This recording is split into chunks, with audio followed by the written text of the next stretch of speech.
Hello, everyone. Welcome to Tony Talks. Good morning, good afternoon, good evening, wherever you are watching me from. Thank you for tuning in.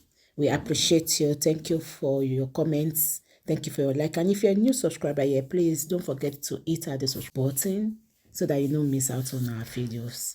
Yes, let's dive into this. Today's video is going to be right now. Thank you. Till I'll see you in my next video. Stay safe, stay blessed. I love you all. Bye. That until your parents bless your marriage can never be successful. Who says so? There are lots of people that the parents, okay, if you are talking about that, what about the people that their parents are late? Father is late, mother is late. Are you saying they cannot get married? Who is the person that is going to bless the marriage? Where is the father to bless the marriage? Where is the mother to bless the marriage? We cannot continue to use to hold people in bondage so that they can be afraid. We are only creating fears. Instead of creating love, harmony and all that, we create fears in people and force people to do what they are not happy with. A parent that has failed a child, a parent that is not there, how easy will it be on the wedding day to relate with that parent? Either a mother or a father. I'm not talking about father alone. Now you talk about parental blessings. What about people that don't have parents? What about people that cannot see their parents close by? Are you saying they should not get married when they are ready to get married? Let us stop deceiving ourselves. Now, concerning those people that their audio came out, I want to believe it is that woman that recorded that video. Meat, thank you, Abimbola. God bless you, my sister. A meat. We just create meat. Eba me love and like. It's like Eba me love and like. Eba me share. Yeke me no share. It's something. Share around. What is going on? No share at all. Nobody share the video. Oyami Oshemo. Good night. I'm not doing again. Good night. Hey, by me share mo share won't sing. You want my effort to be wasted in here? Oh yeah, I not do again. I will come and do when all of you are ready to help me share the video. Maybe tomorrow. I will come again. So let's leave it at that. Nobody share. You want me to be begging me? Akoda now. It's unfair. I dey talk since nobody share. Oh, so I don't share now because I talk. I was wondering, nobody was joining us anyway. So like I was saying, anyway, please love and like, please share, okay? I humble. Please kindly help me to share it. It will help the video and the quality. Because once video is not being shared, sorry, okay. Okay. Once a video is not shared, Facebook consider it or probably people don't like what somebody is doing. So please kindly help me to share. So now talking about parental blessings that I'm saying, Austin, thank you. About parental blessings that we are talking of. Yes, parental blessing is very good. It shows that your parents are happy with you. They are happy with your spouse. But are we saying in all cases parents are happy with spouses that you will bring? Sometimes you will bring a partner. Some parents will say they don't match your standard. They will say they are from poor family. Some will say they are from this family. Some will say you cannot marry from this tribe. Some will say no, you cannot marry from that state. Some will say no, you can't marry from this place. And already these people are in love. Parents will not consider their emotional health. They will not consider the times they've been together, and they will suddenly say no, you cannot marry this person. Of course, before a child can introduce somebody to the parents, say this is the person I want to marry you, they will have gone to a certain stage with each other. You don't expect that your child will meet somebody today and bring that child to you when that child himself or herself has not made up his or her mind to marry that person. It is when they are convinced they want to go ahead and make it solid that they have to come to you and say, Mommy, this is the person I want to marry. Or it is the duty of you as a parent, if you start seeing somebody with your child, ask on time, where is that girl from? Where is that boy from? If you don't like it, but you know this is the dispensation where you have to have a valid reason. This is the dispensation you have to have a tangible reason to tell a child why he or she cannot marry who she's going out with.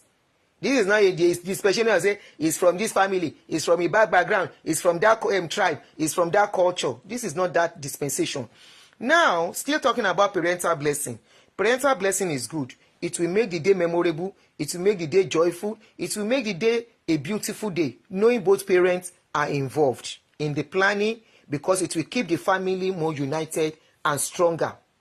But there are exceptions, like I said.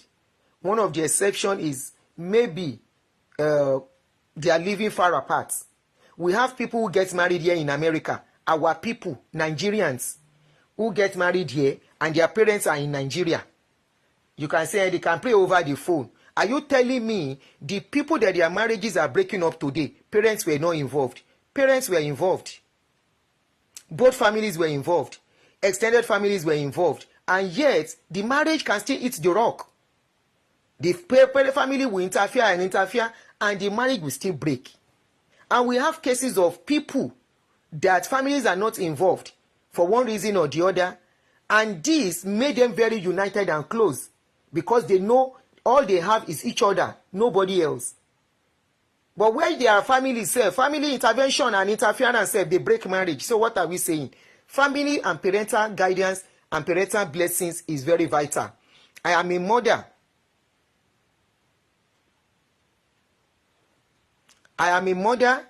And I have my children. If they are going to get married, it is my joy to be part of that day. I will not be happy if they do it without me. But you have a tangible reason. But what is my relationship with my children that will make my children go and get married without my presence? What have I done along the line in the process of preparing for that marriage that will make my child go ahead without me and go and marry without me? Most people who do it go and ask very well. And in the case of this man that we are using his own case as a case study, if you listen to that man, I wish the mother of that boy will come out. I wish that boy too will come out and tell the world what really transpired. But of course, it's a family matter, and it is better they don't even come out so that the thing will not escalate, so that social media will not feed on it. Now, the man said they wanted to get married, and if you follow what the man said, he first said they met. It's not long they met. So that means that length of time was a bone of contention. It's part of the bone of contention. I said. Secondly, he said the dates they chose, he doesn't want the dates. Thirdly, he wanted them to do it after the girl has delivered. Abba. No, nobody can come and do that one to my own daughter. My daughter is already pregnant. And you are now saying until after delivery. What if after delivery, your child don't see another person? He say you no won't go ahead again. So that child will now become a single mother. Now, he was talking also about all the kings. The king of Lagos, the king of Ijebu, the king of Ukiniko, the king of this, that all of them are supposed to be present for that wedding. What if that child does not want a noisy wedding? What if that child does not want a society wedding? What if that child does not want a wedding where all the world will be present? Now, the man said another thing. He said they've been divorced with the mother of that child for the past 27 years.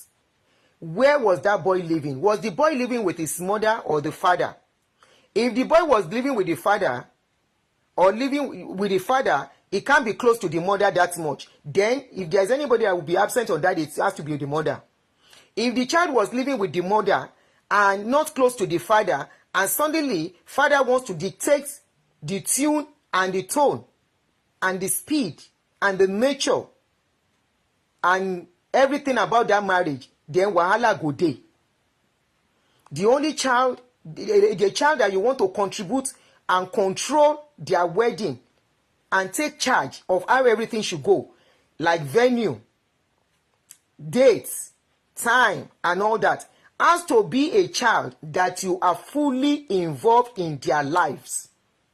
I have seen a father that was not fully involved in a child's life, and suddenly that child wants to get married. The father is saying that if you are going to get married, you are buying all the clothes me and my wife will wear, Not only that, you are paying for everything. You will get us a car.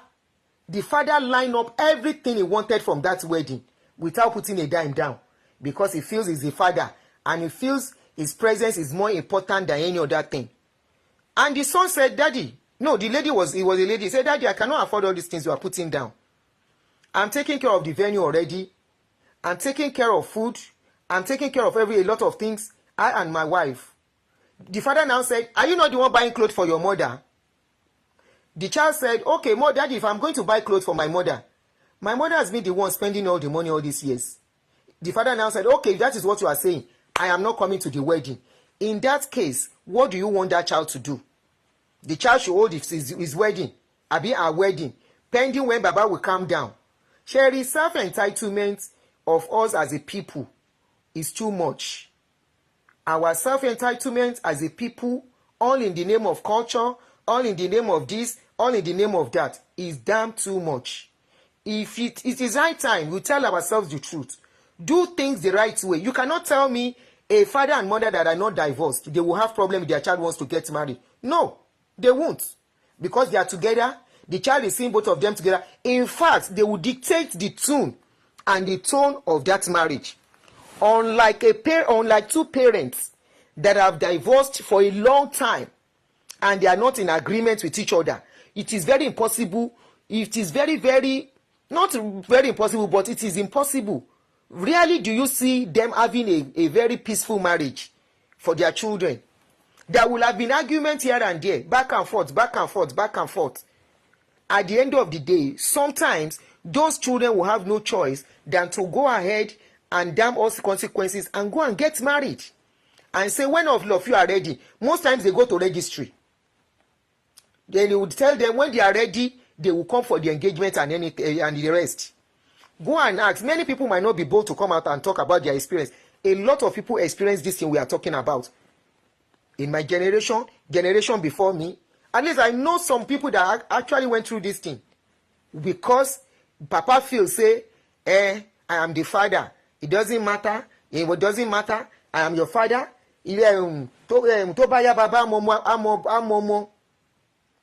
Most cases, this thing happens mostly with men than women. Of course, an absentee mother too will not be allowed. I have seen somebody that says if the mother is going to be at his wedding, he said he's not going to attend that wedding. He's a boy child. He said if his mother, people were like, he said if my mother is going to be at that wedding, she ain't born me, about me love and like, eba born me ejo. Eba me love and like, oh, ejo.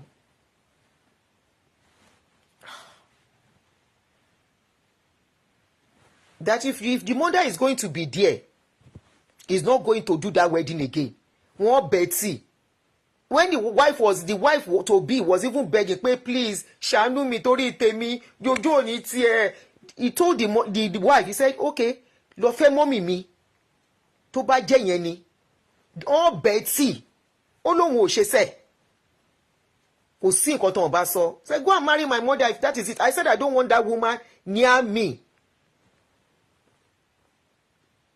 And they had no choice than to do the wedding without the woman.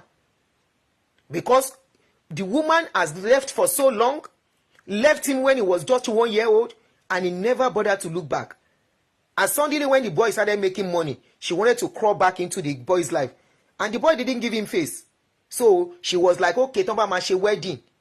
And she was ready to come and reap where did she not sow.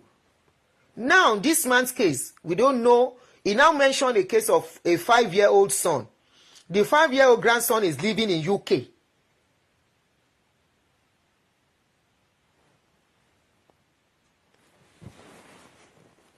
Somebody said, any reasonable man married to another woman should know his place in a situation where the father is alive and available. Whether he was there when the child or not remains the father of the child. In some cases, some fathers not being there or their kids as a result of the women involved. The only person who will decide if the man is not invited or welcome is his child concerned. Okay, I like that your comment. Solid Rock. Yeah, Solid Rock. I love this your comment. You have said the real truth. any parent that does not participate, that was not there, yes, it's still the father, no doubt, it's still the mother, no doubt, but the child has the right to say, I don't want you there. That child has that right. We should stop being irresponsible. After being irresponsible, at the end of the day, we still want to play a victim. As a woman, as a man, we become irresponsible. Then suddenly, we want to play the victim. When people will say, I don't have relationship with you, it's tough for me to relate with you. How can somebody, a parent, either mother or father, that was not there in a child's life, suddenly feel you want to come in? And unfortunately, such people come in and they want to dictate how the wedding should be. How possible, how easy will that be?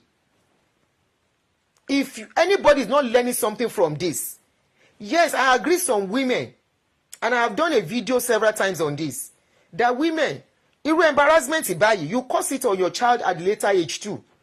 I have done several videos on this, that women, even if you are having issues with your husband or ex-husband or whatever you people call yourselves, it does not warrant you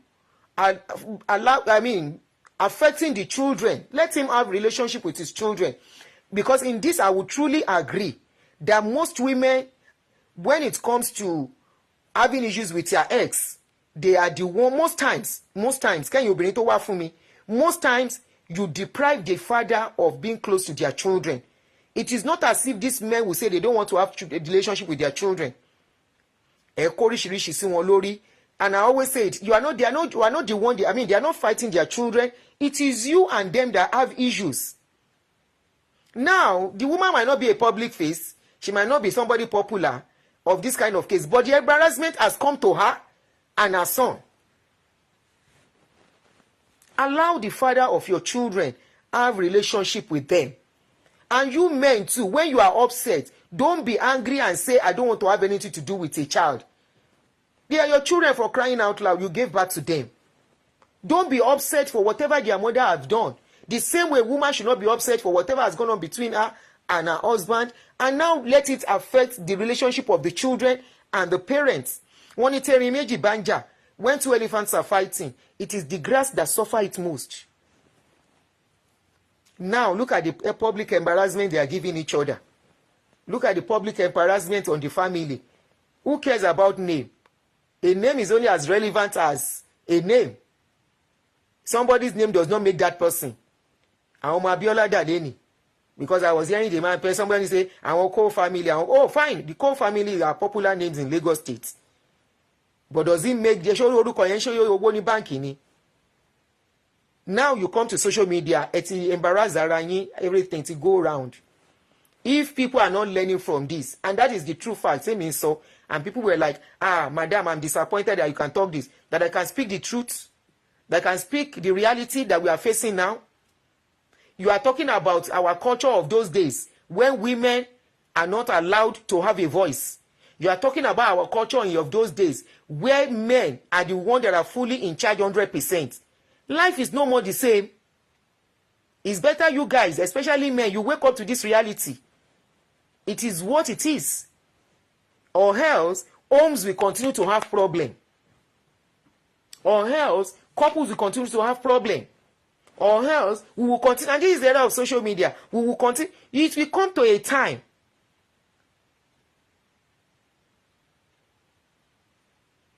It will come to a time, this is the era of social media. It is not like in those days, where father and mother throw chairs at each other on wedding day, and nobody captured it. If you do anyhow on your children's wedding day, you will find yourself on social media. It's the truth. We are in the era of social media. Somebody will record you. As a couple. Somebody will record you as father and mother. They will record you and put it on social media. So you can normal.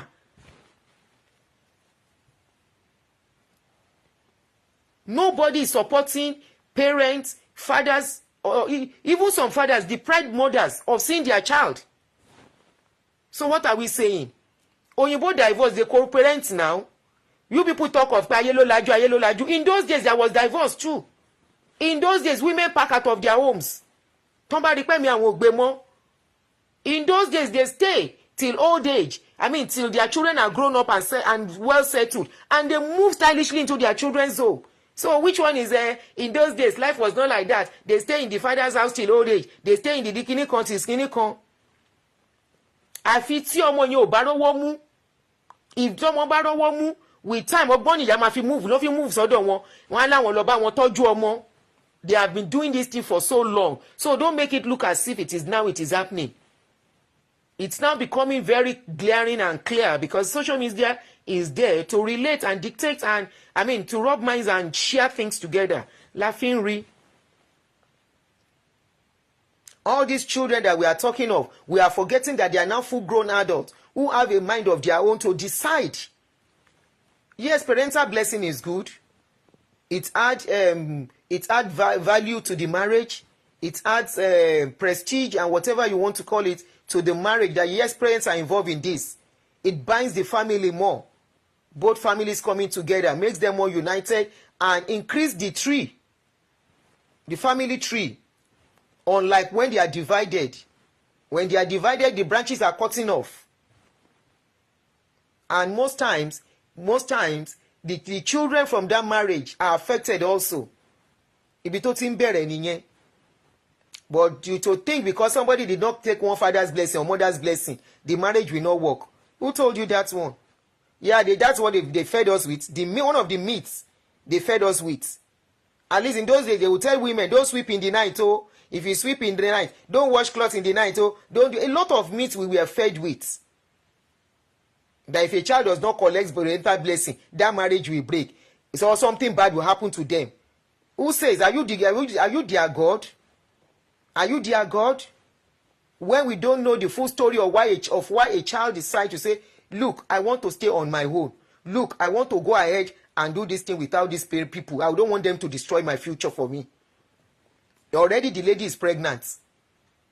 As a daughter, if that girl is our daughter, do we wish that girl to have a child out of wedlock? No, of course not. So why can't the father too work with what they want? Kílẹ̀ tí bàbá yẹn náà work pẹ̀lú nǹkan tó fẹ́ tó máa sọ pé bàbá yìí. Those are nǹkan tí mò ń sọ nìyẹn. Some father will say no, they will dictate the time and everything. Láì ṣe pé àwọn gan-an fẹ́ náwó yẹn. Why can't the father calm down if he so much love the son? Kílẹ̀ tán lè calm down fún wọn. Wọ́n láwọn send kíní pé kán change the date and the parents of the girl wọn ṣe kíní kan. I saw a comment lórí kíní yẹn bó ni mo ti ń ṣe show. Ẹ jẹ́ kí n wo bí ti ń ṣe lè mo ti ń ṣe show. Okay, because lórí under kíní yẹn that somebody mentioned something about when the father of the girl was contacted. I forgot what they said there, but very relevant. We are talking about love issues here. We are talking about my emotional issues.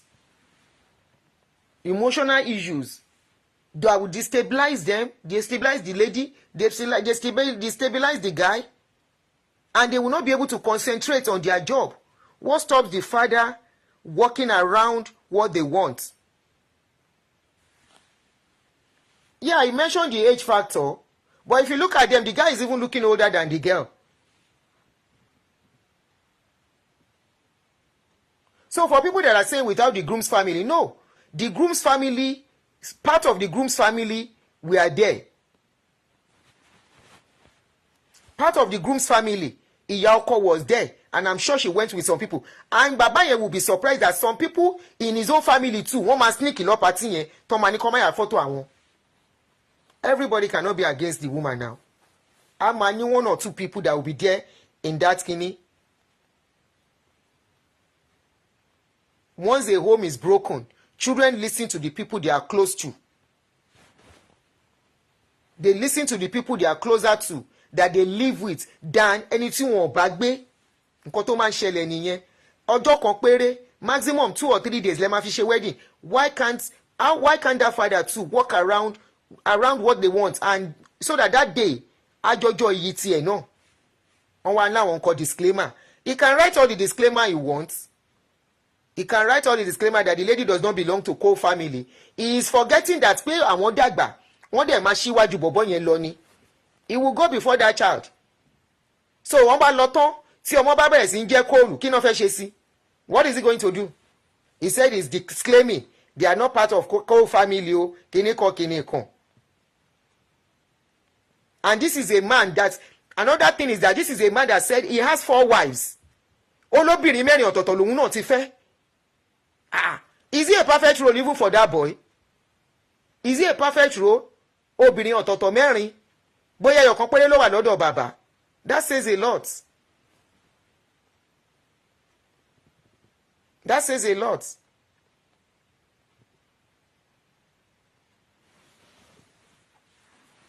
That says a lot.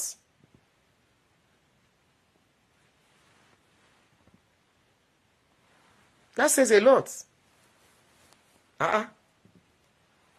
Òun fún rẹ̀ tó jẹ́ bàbá, him that is talking. 4 women ló lóun ti fẹ́. Ó náà wá gbọ́, ẹ jẹ́ ká gbọ́ voice note yẹn dànù. Fún obìnrin ọ̀tọ̀ọ̀tọ̀ 4 lòun ti fẹ́. Kí ló ṣẹlẹ̀? Ọmọ ẹ wo ló fẹ́ marry tẹ gbé disclaimer síta? Ìkànnì woman tó gbé voice note síta. Ó bá dìde, ó kò tí ìmọ̀gẹ́ náà ju 6 months lọ, ó dẹ̀ wá. A jẹ̀ sọ pé begging is by ìṣọ́mọ pé we are 2 thrones, 3 thrones dání tọ́bẹ̀ Èkó, Onírù, Abẹ́òkúta. A jẹ̀ sọ wípé the family the way we do things. Ọmọ aláti lọ through gbogbo kí ló ti ń pè. Ló bá ní ọmọ àmárí ọmọ nínú ṣẹ́gun náà, ó dẹ̀ wá. Ó bá lọ tẹ invitation without my consent. Are you serious? Nọ́bà sọ̀rọ̀ mi sí palace. Hey! Irú kí lélẹ́ ìgbọ̀kàn wọ́n bá pè ó. Kí ló kan palace pẹ̀lú life ọmọ ẹ̀? Kí ló kan palace? Ṣé palace ọmọ palace ló fẹ́ wed? Ṣé ti rí gbogbo ibi tí controversy yẹn ti ń wáyé àti confusion? Ó ná sọ́mọ̀ òun sí palace that they saw invitation card. But ọmọ yẹn ti kọ́kọ́ wá bá, it was not as if the child did not carry him along. Why did you do this without your father's consent? Ó bá bẹ̀rẹ̀ sí bẹ̀rẹ̀. Wọ́n ní okay. The boy was humble enough. Ó lọ́mọ yẹn bẹ̀bẹ̀. So it was not as if ọmọ yẹn ó disrespect bàbá ẹ̀. Ó ló bẹ̀rẹ̀ sí bẹ̀bẹ̀. Ẹ fẹ́ sẹ́yìn, jẹ́ káwa náà ká ṣe proper investigation about this particular girl tó ń sọ. You are 30, the girl is 38. Jésù.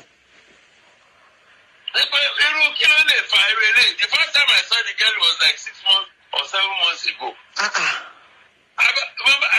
The next thing, ní olólóyún lọ́ba yókè tọ́ba lóyún Kúnlé ìwọ ni bàbá ọmọ. Bẹ́ẹ̀ni. Ọ̀túnba ikú ọ̀mọ̀là tó jẹ́ bí ẹ̀gbọ́n almost 70 years Ọ̀túnba ikú ọ̀mọ̀là Gbẹ̀ngà everybody knows Ọ̀túnba. Yes. Lọ́ba ní ká lọ sí òkè a bá pe pàpà gẹ́ẹ̀lì yẹn. Wípé afẹ́wárí ẹ̀ nǹkan ló ti o wípé that was sometimes in February olóòtú olóòkè oníkádúró di mi àníní kí ló fẹ́ fà mí? Ẹ bá sọ bẹ́ẹ̀. Ẹ má bínú pé mo pause. Wọ́n náà fẹ́ lọ rí bàbá ọmọ yẹn. Ṣé àwọn ló yẹ kí ẹ má bínú? I'm just asking o. Are they the ones to call the girl's father pé àwọn fẹ́ wá rí? Or the son ló yẹ kó sọ fún bàbá ọmọ yẹn pé daddy wants to come and see you? Can you give us a date for them to come? I don't know. Am I getting it wrong here? Why tó jẹ́ pé àwọn náà pe bàbá ọmọ yẹn pé àwọn fẹ́ wá rí? Ṣèbọ́ ọmọ yẹn ló yẹ kó gba déètì fún wọn pé my parents wants to come and see you, my daddy wants to come and see you. When do you think they can come? Alaba lọ report back sí palace pé bàbá ọmọ yẹn máa sọ̀rọ̀ báyìí Ọ̀túnba náà bá sọ̀rọ̀ ìfúkà dúró di mí. The next thing, our invitation lọ́ba sọ̀rọ̀ wípé why did you go and do invitation? Without you, who does that? So ṣèbó lẹ́gbọ̀n tó ti ṣe marriage tí mo rántí. There is more to the story. Ṣé bá ṣe é ṣe nìyẹn ni? There is more to this story. Ajá fún ẹ. Gbogbo àwọn tó ṣe kiri we go through whatever. The next thing tá a máa rí nọ́mbà pé wọ́n ní kó àkàn sùn dàsí. Tó bá lọ́mọ yìí wà nínú oyún, the girl's safety is what we should be after. Yes. Ẹ jẹ́ kó pọn tó bá bímọ ọlọ́mọ between October, September, October, okay. Tó bá bímọ by December, we will write to them. We will tell them, okay, à ń bọ̀ láti wá sí fẹ́. Who does that? Who does that? Tó bá bímọ tán. Who does that? Who does that? October long. Who does that? Kílẹ̀tàn ò lè jókòó kán jọ agree lórí nǹkan kan kó bímọ tán. Láti wá ṣàwọ̀. Àbí? Àárọ̀ yìí ni mo kàn yìí. Wọ́n sì bẹ̀rẹ̀ sí pè mí. Àṣùkọ́, mo ti gba more than 40 calls. Irọ́ ni. Ọlọ́run. Ìyá ọmọ téèyàn náwó lé lórí ìṣá. Ló bá ṣàṣìkí. Màmá ẹ̀ tí mo ti divorce about 27 years ago. Ṣé ń gbọ́rọ̀? Ni mo gbọ́ pé ìyẹn náà tẹ̀lé lọ. Ṣé ń gbọ́? So who does that? So Groom's family was represented Kò sí wàhálà. to some extent, Tó bá jẹ́ pé mo to ṣe a little extent. No wàhálà. But we as the Coles family. Kó family ò ń ṣe family téèyàn kàn dẹ̀ máa gbé yẹpẹrẹ sẹ́gbẹ́ kan náà. Recognize whatever anything. From my parents, Mrs. Cole. Because àwa la máa fún wípé you are now Mrs. Cole. Ọ̀dọ́. Ohun tó ṣẹlẹ̀ nìyẹn. Orúkọ ẹ wà lórí kiri gan o. Wọ́n wọ pé gbà mí ọ̀rẹ́ mi lélẹ́yẹ gbà mí o. Tẹ kọ́kọ́ mo ti sẹ́ẹ̀dì lẹ́tà yẹn sí ẹ lórí WhatsApp. Àti kọ́lẹ́tà àti kọ́ oríṣiríṣi. Wípé nǹkan tó ń ṣe, we are not part of it. And have you even called the boy as of today pé láti béèrè lọ́wọ́ ẹ̀ pé kí ni nǹkan tó lóun ṣe yìí? Ọmọ 30 years, ọmọ 38. Ìyẹn ò mátà. Má sọ bẹ́ẹ̀ Kúnlé, má sọ bẹ́ẹ̀. Wọ́n ní bàbá ọmọ náà. Jẹ́ kí n ṣàlàyé fún ẹ. Torí ọmọdé. Àwọn bàbá ló regret. Nígbà tó gbádùn òbò ó ní kán wá lọ bá àwọn tọrọ ìgbéyàwó. Mo tó wà nínú òfò. Àgbàyà ni ẹ fi ọmọ lẹ̀. Ìyẹn kọ́ là ń sọ báyìí sí. Àti àwọn tàdé jẹ́ bàbá ẹ̀. Láti fẹ́ tó yàwó mẹ́ta mẹ́rin oríṣiríṣi láti rí níbẹ̀. Ẹ sọ pé my son only 5-year-old. Ṣé ń gbọ́ bàbá? Ìyàwó mẹ́rin tóun ti fẹ́ oríṣiríṣi lòun ti rí ń bẹ̀. So that means pé all the 4 wives tí bàbá fẹ́ kò sí ìtó gbádùn nínú gbogbo obìnrin yẹn. Abba. Baba is trying to say that all the 4 wives that he married, he said in high see Pepe. Now he said all the women were not good. That alone says that Baba does not like women. If a man can have 4 wives and you don't have a good story, olóríṣiríṣi ló ti rí ń bẹ̀. Ẹ jẹ́ bá mi love and like tẹ́ bá ń gbọ́ mi. Ẹ bá mi love and like. Ẹ bá mi love and like. Ṣé ń gbọ́? That all the 4 wives he married oríṣiríṣi, so none of those 4 wives ló wà memorable, ló wà sweet, ló wà good. Ó wá ń wò wípé parts yẹn lọ́mọ ẹ̀ náà máa tọ́ ọmọ ẹ̀ á rí abẹ́gì. My people in England. Ìyẹn wà bí àti tí láti rán yẹn. Wípé ọmọ yẹn. For those that are carrying rumors that guy has 5 kids, this is it. The boy has 1 child who is a 5-year-old boy in England. Just 1, not 5. Because I was hearing some people say, the boy already has 5 boys and 5 children. It shows that the boy too is irresponsible. No, he has 1 kid in England with a woman.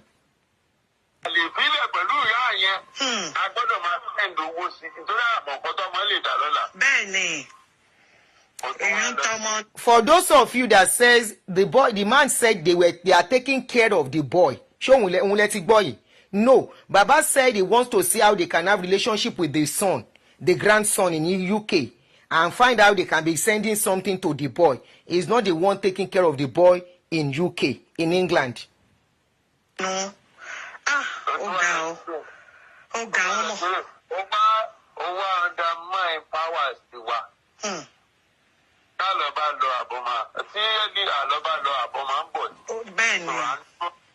wọ́n máa bẹ̀bẹ̀ náà ni but they should go through they should not they should 6 months fine kò matter say mi ò kúnlé ṣé you understand 6 months don't matter but the point now is that they should respect that protocol of the Coles family. Àwọn tó wà níwájú ẹ̀ ti ṣe rí. Thank you. Ó dẹ̀ ní bó ṣe ṣe. Thank you. You understand? Why keep getting like? I told you, my son, wedding is not about you. It's about the two both families. About the both families, oh. Hey. About the both families, oh.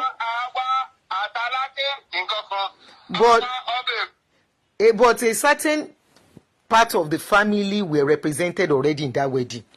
The mother, and I'm sure the mother will have gone with some people. So it's not as if this guy alone went to marry somebody. Alake. Bẹ́ẹ̀ni. So, I will have to quickly send the disclaimer. Bẹ́ẹ̀ni.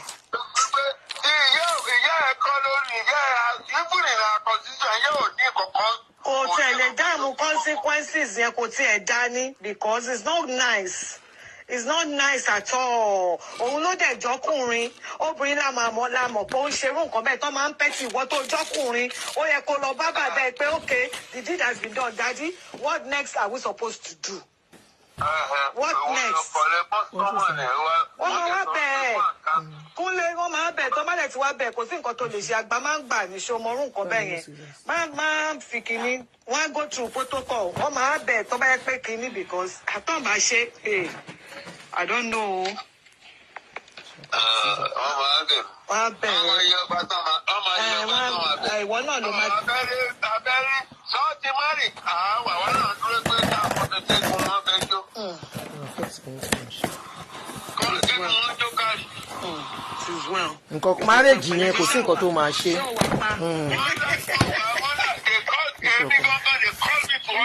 Mo lè imagine. I love you. Nothing on the platform. You can just, it's so heartbreaking. Nígbà tí mo ní ẹ̀ kúnlẹ̀ kò lè kẹ̀. Kò sí nǹkan tó máa ṣe marriage yẹn lágbára Ọlọ́run.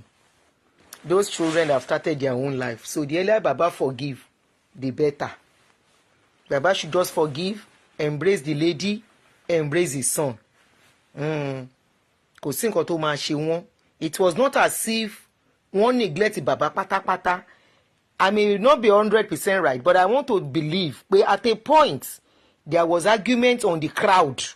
Ẹ máa gbọ́ tí bàbá sọ pé Aláké onírú of Lagos oníkìíní kan ọba of Lagos kíní kan kíní kan. What if the child doesn't want to cater for such crowd ńkọ́? Kọ́ má kó gbèsè sí lọ́rùn. Of course we know wedding in among our people is very expensive. Ẹ jẹ́ ká bára wa sọ tọrọ. If the boy should come out and talk, we will see pé ó possible kó yẹ pé gbèsè tán fẹ́ gbé sí wọn lọ́rùn. And according to what I'm hearing, I think the lady is a bit richer than the guy. Bóyá gbèsè yẹn máa pọ̀ jù. Tọ́n dẹ̀ ń bá bàbá sọ tí ò fẹ́ gbọ́. Onírú máa wà ń bẹ̀. Kíní kan máa wà ń bẹ̀. That is a huge wedding. Huge one. Tó yẹ pé it can cost them nothing less than 50 million. Lórí pàǹṣẹ wedding. Anyway, parents should learn from this. Form relationship with your child. Women, allow the father of your children have relationship with them, to avoid this kind of public embarrassment for yourself and your children in the future. This is the era of social media. If you fight during your children's wedding, now so then go record you, put on social media. If you fight, if you cannot agree, okay, co-parenting, we are not together anymore, no problem. Marriage they break. Nobody needs to stay in a place they are not happy. Nobody needs to stay in a marriage that is not working anymore, because everybody has a right to live. It's all okay, it's all well. But when it is breaking, allow yourselves access to the children. Now, both of you get children. And don't be an irresponsible and an absentee parent, either as a mother or father. And tomorrow, you want to dictate for that child. It's not working like that anymore. If it was working like that in those days, it's not working anymore. We people, we like to, we say, Oyinbo, they use us, they do somehow. We serve among ourselves, even in the family unit. There is a way we treat each other, and we still expect best from the person we are maltreating. We still expect best from that person. it is not fair on the person that is not well treated to now come back later and say, because I am your mother, I am your father, these are the things you have to do because I gave birth to you. You decided to give birth to those children. The children didn't ask you to give birth to them. Now